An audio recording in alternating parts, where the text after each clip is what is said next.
Hola, buen día, ¿cómo estás? Nos volvemos a ver, pero qué buena semana que hemos tenido, compartiendo un montón de enseñanzas y la verdad que hubo una participación enorme y una repercusión muy saludable de todas las cosas que vinimos tratando. Durante la semana que pasó estuvimos viendo lo que significa la esperanza bíblica y dijimos, entre otras cosas, que implica la verdad sólida de que Dios tiene el control de absolutamente todo el universo, que es justo y que es capaz de someter todo bajo su autoridad. Es decir, todo el mal será corregido, cada lágrima será secada, eso es lo que la Biblia nos promete. La justicia en el reino venidero es lo que va a prevalecer. ¿Y eso por qué?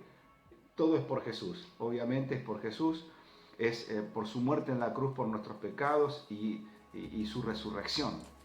Y el hecho de que Él vendrá otra vez, eso es lo que nosotros esperamos. Él vendrá y todo lo recto y lo bueno va a ser lo que va a prevalecer. También hablamos de no dejar entrar, no dar lugar a falsas alarmas en nuestras mentes, tratar de evitar que la miopía y también la amnesia espirituales nos impidan ver con ojos de fe y nos hagan olvidar de todas las bendiciones que nosotros hemos recibido. Por el contrario, tenemos que acordarnos permanentemente de todas las bendiciones que recibimos en el Señor para saber que Él nos seguirá ayudando de la misma manera que en el pasado nos ayudó. Y también consideramos lo que el apóstol Pablo dice respecto de la gracia, que la gracia de Dios que trae salvación es lo que actúa como nuestra maestra, como nuestra instructora, como nuestra educadora. Alguien en la semana nos compartió y dijo que la gracia trae salvación y nos enseña a participar en el proceso de la santificación, motivados por un horizonte de esperanza.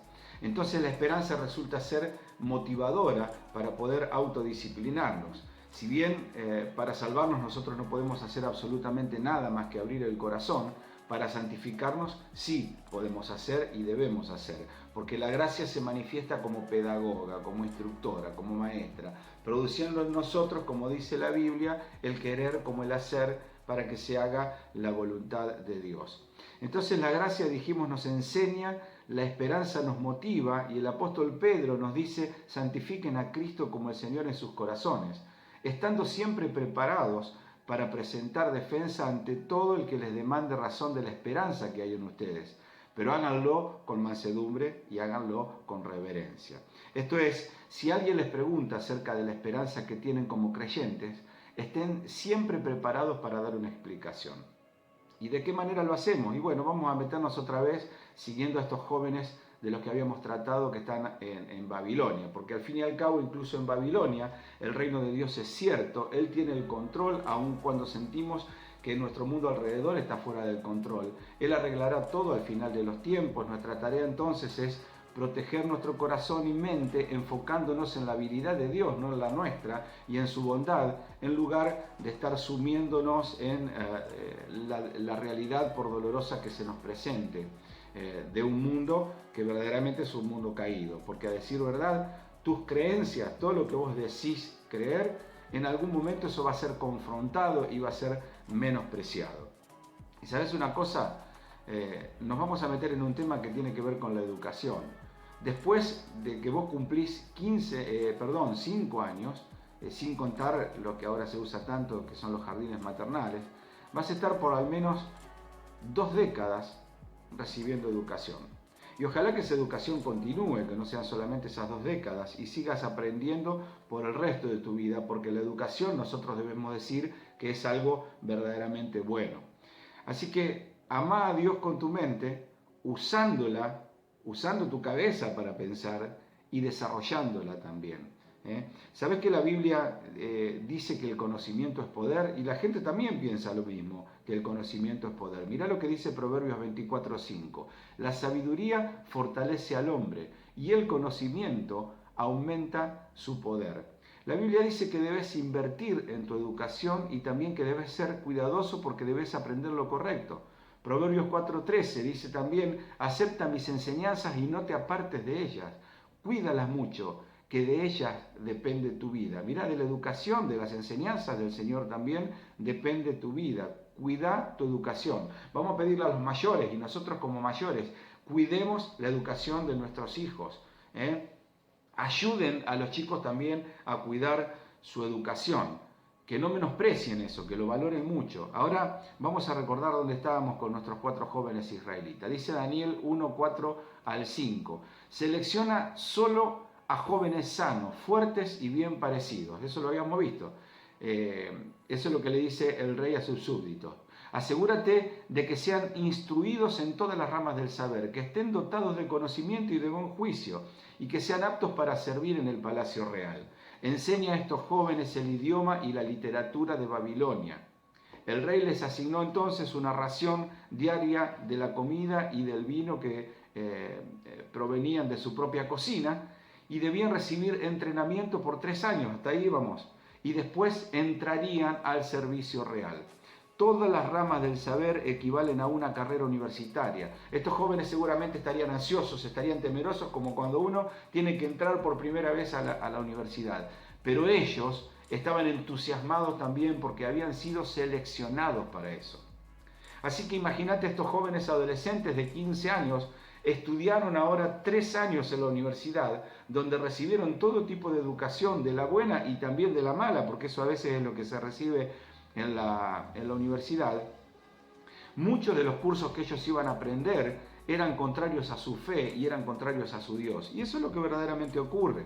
Otra versión de Daniel 1:4 dice, instruyanlos en las tradiciones babilónicas de la magia y de la adivinación. Esto era lo que Babilonia tenía interés de que ellos aprendieran. Este sistema educativo era producir psíquicos y adivinadores, porque los babilonios eran tremendamente supersticiosos, al punto que descubrieron Júpiter y otros astros, y cada astro para ellos era un dios, pero no amparados en la astronomía, sino en la astrología. Pero bueno, tenían que aprender muchas cosas con las que no estarían de acuerdo y en las que obviamente no creían. Pero Dios había preparado a estos chicos.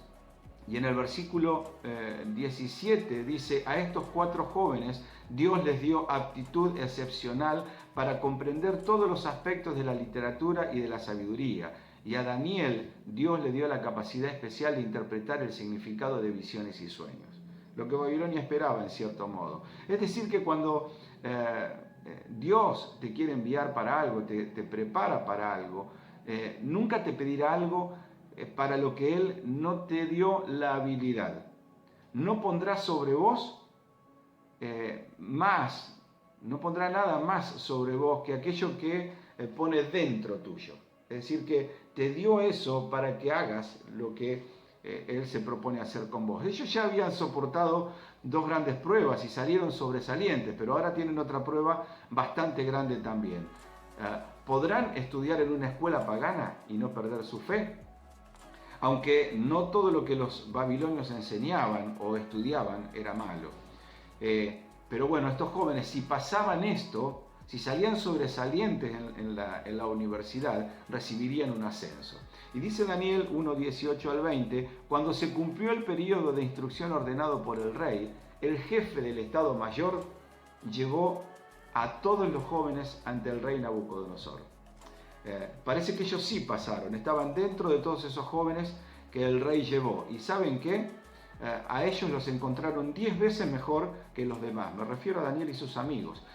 Y miren esto, ellos tenían 15 cuando empezaron a estudiar. Ahora tienen 18 y ya forman parte del equipo del hombre más poderoso del mundo. Ellos se graduaron con honores en la universidad. De prisioneros de guerra a los 15 años, 3 años más tarde pasaron a ser parte del equipo del gobierno más poderoso de la tierra. ¿Cómo lo haces? ¿Cómo aprendes lo que el mundo tiene para enseñarte sin perder tu fe? Porque la educación que recibís es tan buena como el contenido que recibís.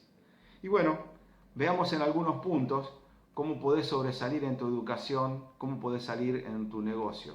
En primer lugar, te tengo que decir que tenés que decidir de antemano, no después y en el momento en que viene el problema o la prueba, tenés que decidir de antemano permanecer firme con Dios. El momento de definir tu lealtad es antes de que ocurran las pruebas, antes de que vayas a la escuela, antes de que comiences el trabajo.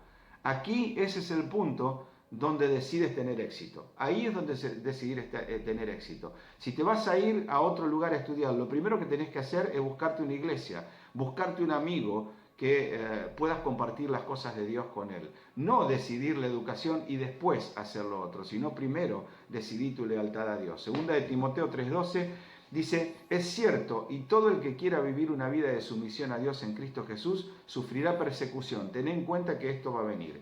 Y Daniel 1:8 dice, sin embargo, Daniel estaba decidido a no contaminarse con la comida y el vino dados por el rey. Ya lo decidió de antemano. Ya lo decidió desde antes de empezar la escuela. Así que el punto de inicio es hacer un compromiso, decir voy a proteger mi mente, la basura afuera, como veíamos a la semana, voy a proteger mi cuerpo y mi corazón mientras intento hacer lo mejor que pueda, mientras intento estudiar en una universidad que es pagana, mayormente, ¿no? ¿Y cómo te volvés un gran estudiante? La Biblia sugiere empezar con Dios. Él es la fuente de toda verdad. Es la fuente de todo conocimiento, es la fuente de toda sabiduría. Proverbios 1:7 dice, la sabiduría comienza por honrar al Señor. Los necios desprecian la sabiduría y la instrucción.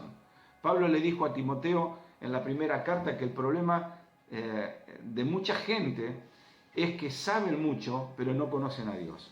Y eso pasa con muchos creyentes también. Oíme, Dios creó todo lo que existe, el arte, la literatura, la física, la biología, absolutamente todo, Dios lo creó. La historia es la historia de Dios, Él conoce el inicio y también conoce el final. Y ningún profe conoce el final de la historia. Nuestro Dios sí lo conoce. Entonces, el segundo punto a tratar es nunca dejes de aprender. Debemos ser aprendices permanentes, porque debemos crecer. En el momento en que dejes de aprender, empezás a morir. Así que, ¿cuál es la nueva habilidad que vas a aprender este año? ¿Te propusiste aprender alguna nueva habilidad? Está bueno que aprendas una nueva habilidad para este año. Proverbios 18:15 dice, las personas inteligentes están siempre dispuestas a aprender. Tienen los oídos abiertos al conocimiento. Y debo decirte que hay una conexión entre escuchar y aprender. Nunca podés aprender cuando estás hablando. Y a veces tenemos esa costumbre de hablar permanentemente. Escuchar para poder aprender. El 19:8 de Proverbios dice, el que aprende y pone en práctica lo aprendido, se estima a sí mismo y prospera. Los que atesoran conocimiento van a prosperar. Pero no solo el conocimiento te trae éxito.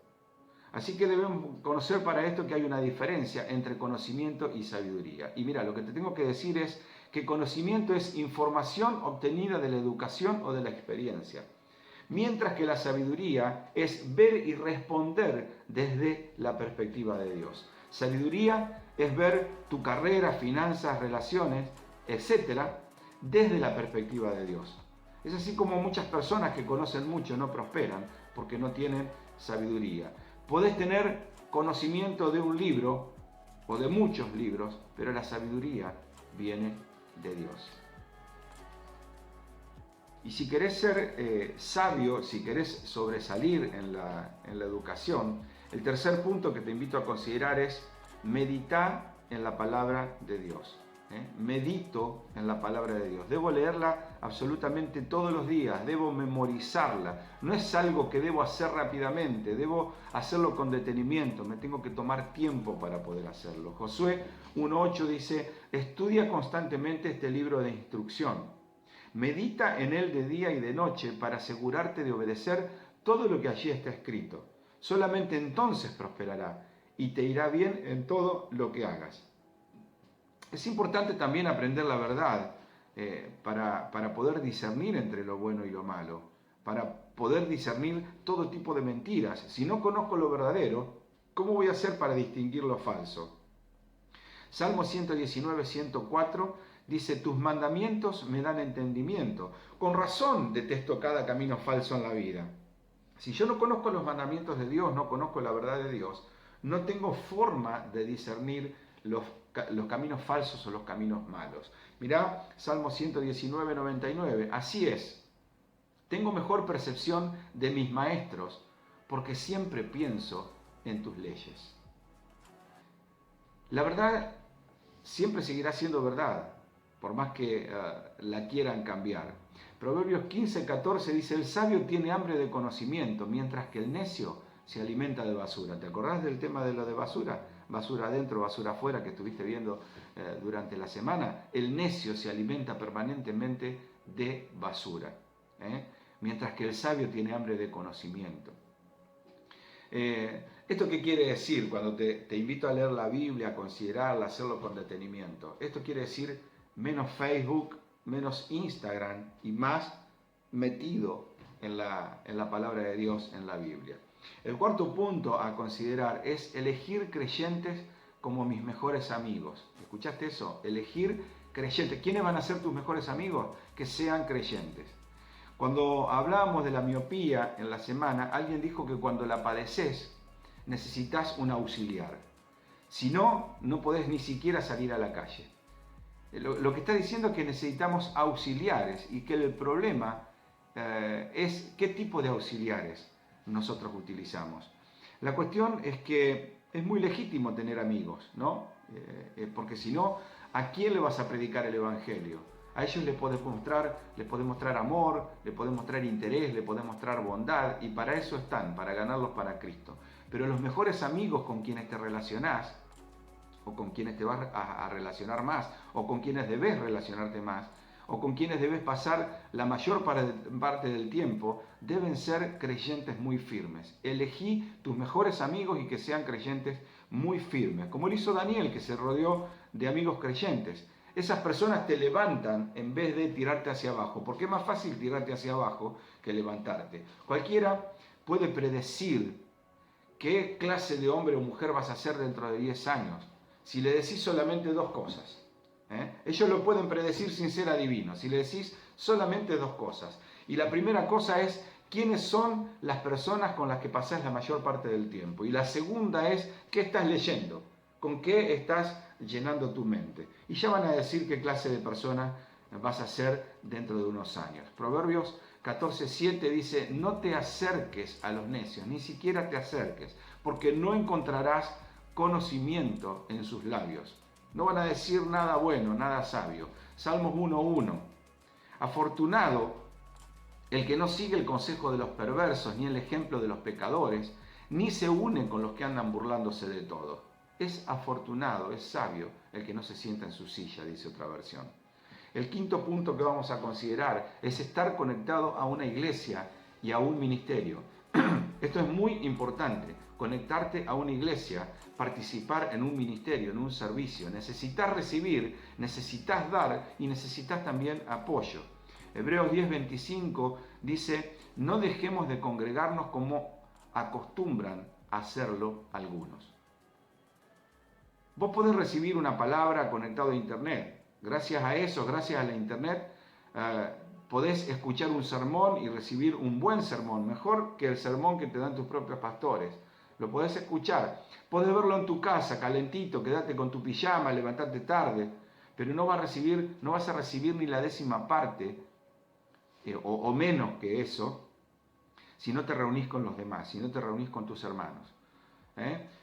Y no voy a entrar en detalle con eso, pero si no lo tenés todavía, busca un grupo, busca una iglesia para poder reunirte y también desarrollar un ministerio.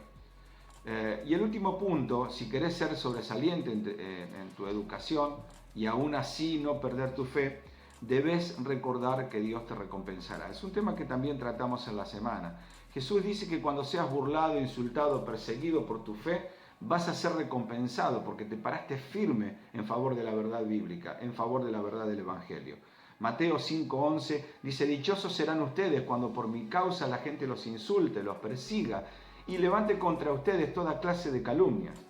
Alégrense y llénense de júbilo, porque les espera una gran recompensa en el cielo.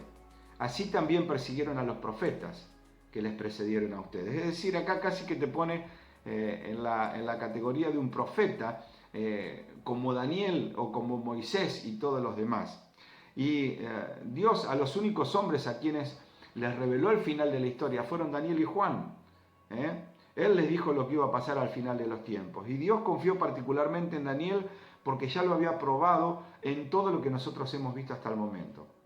Pero vean esta escena final y tomen aliento con esto y que su esperanza también los motive.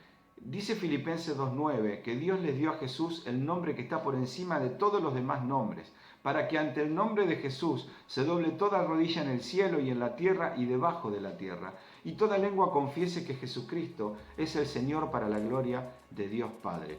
Imaginen esta escena al final de la historia. Todas las personas, dice la palabra de Dios, estarán de rodillas ante Jesús y dirán, Jesús es el Señor.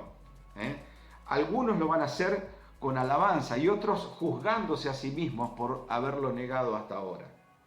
Ese día estarán delante de Jesús diciendo Jesús es el Señor, tus maestros, tus profesores, los que más admirás, los catedráticos estarán delante de Jesús diciendo Jesús es el Señor. Tus amigos que se burlaban de vos estarán delante de Jesús y reconocerán Jesús es el Señor. Las estrellas de rock, los atletas que vos admirás, los políticos y los líderes mundiales estarán de rodillas delante de Jesús diciendo y reconociendo Jesús es el Señor. Lo mismo que Freud, lo mismo que Stalin, lo mismo que Marx, lo mismo que Darwin y todos los que elaboraron cualquier tipo de teoría, inclusive con la intención marcada de negar a Dios, ellos también estarán de rodillas, al igual que todos los ateos y agnósticos, delante de Jesús, reconociendo que Jesús es Señor. Así que no te preocupes porque al final Dios gana. No importa lo que digan los demás. Mirá, Dios te hizo, Jesús murió por vos, el Espíritu Santo está dentro tuyo y vive en vos. Así que no necesitas absolutamente nada más. Es motivo suficiente para que la esperanza que tenés en el Señor y en la venida de Jesucristo te motive. Vamos a orar. Bendito Dios, gracias por esta palabra. Gracias por llenarnos de esperanza. Gracias por poder compartirla con mis hermanos. Gracias porque en este tiempo lo estamos considerando y gracias porque al final de los tiempos nosotros sabemos que el Dios grande y todopoderoso en el que hemos creído, en quien apoyamos nuestras vidas, en quien nos fortalecemos a diario y en quien esperamos siempre, no esperamos en nadie más que no sea en ti, es el que finalmente gana. Te damos las gracias, Señor, sostenenos en estos días de dificultad, en esta cuarentena más larga de todo el mundo. Te pedimos que nos animes y nos fortalezcas con tu palabra y que concentremos las ganas de poder pronto volver a reunirnos, congregarnos como vos nos mandás, porque sabemos que eso nos hace bien. Gracias, Señor, te pido para mis hermanos una buena semana y que seamos motivados por esta esperanza que, como dice tu palabra, es una esperanza que no avergüenza. Te damos las gracias en el nombre de Jesús. Amén. Que tengas una buena semana, que Dios te bendiga. Amén.